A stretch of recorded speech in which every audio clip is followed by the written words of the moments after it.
You should do that. Do that in the middle. And then after, then suddenly, boom.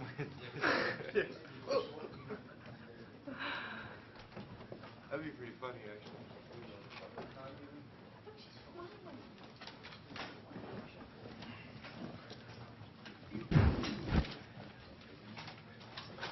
Questions for Caroline, please.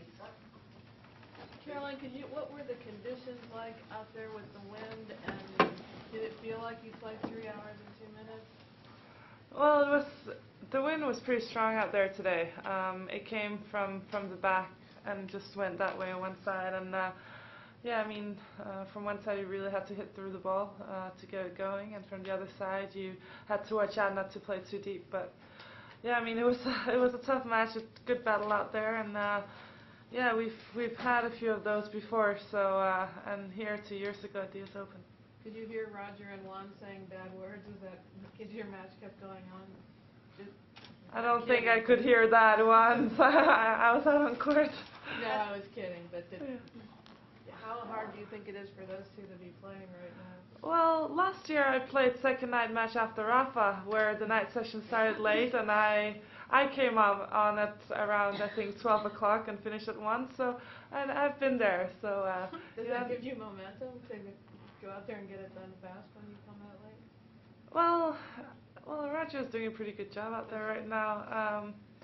But you know, I think it's always tough to start that late. But you know, for me, I was just focusing on myself. I was being a bit egoistic out there, I think, just trying to win. At what point were you confident you had this match won?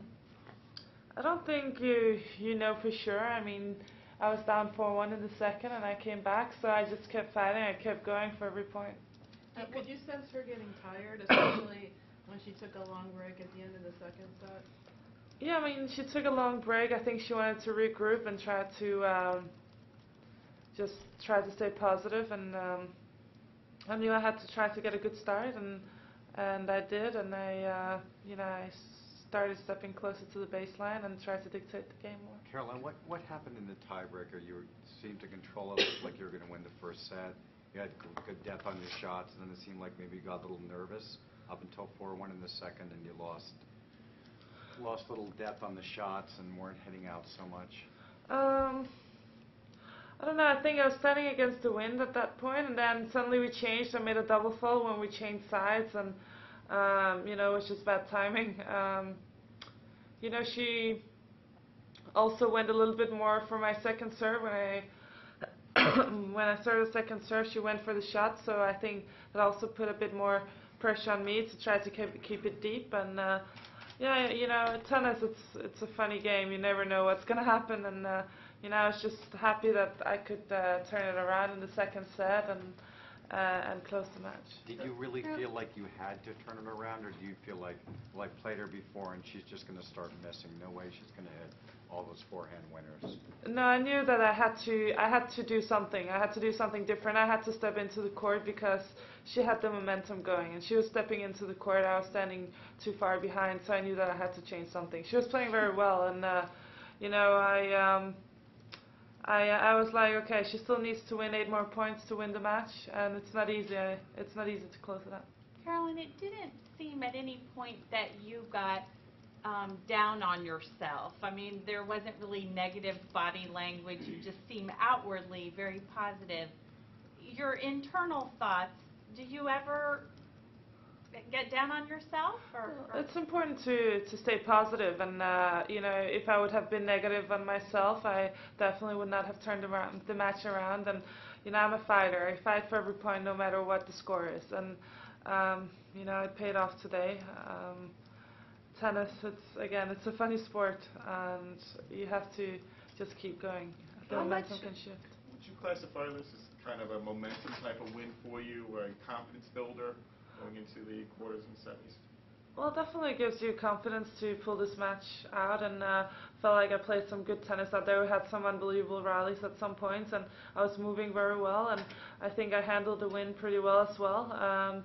So, you know, I'm just happy to be through to the quarterfinals. I mean, I could have been sitting here and been out already, but I'm very proud of what I've achieved today. How much of this victory do you attribute to your mental toughness, your mental strength? Well, a lot. Mental and physical. Definitely those two were key today. How do you develop that mental fortitude? I think first it's something that it's just your personality, and also you get the experience when you play a lot of matches, and once you've been on tour for a long time, then you get the experience. So, but I mean, it's not going to be the first or the last time that I'm going to come back after a match like this, but it's not going to be a first or last time that you're going to lose a match like that.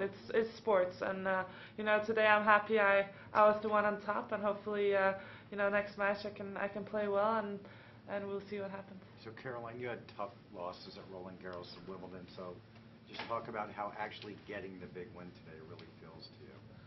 Well, I just Wimbledon and French Open is in the past already, and I'm just looking forward. I've still think I've had a great year, and I'm playing good tennis, and again, I'm happy. I love playing here in New York. It's a great tournament for me, and I love playing out there in the night session and Arthur Ashe. It's a really great feeling. So definitely a boost to be out there again.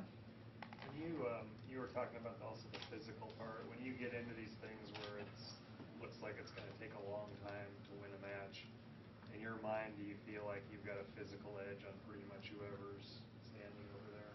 Yeah, no, I'm in a great shape.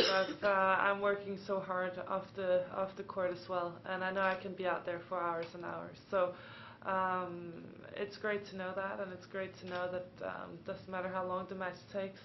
I mean, I will not lose because I'm not physically well.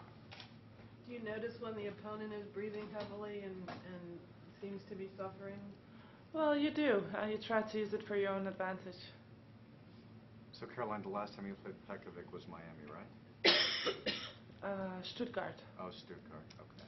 So just talk about the matchup a little bit, and she's obviously in pretty good form too. She's in a good form. She's a good competitor. She's hitting hard from both sides and having a good serve. She's having a good 2 weeks here as well. So it's not going to be an easy match, but I mean, a quarterfinals is never easy. And I'm just excited to be out there again and get another match. Caroline, I asked you last week about playing doubles, but I was wondering, if there's a lot of men's players that would like to play mixed doubles with you. If you had to pick a player to play mixed doubles with, who would it be? Bob Bryant. Why would you pick him? Well, he's a great Not doubles. like- Huh? Sorry. Not his brother. Well, because first of all, I think Bob is staying on the forehand side, and I would be standing on the backhand side. And Bob is a fun guy, and I'm sure that we could play some good doubles together. Well, definitely he would be playing well, so I would just be having to put a few balls in, serve well. We'll be fine. Best in English.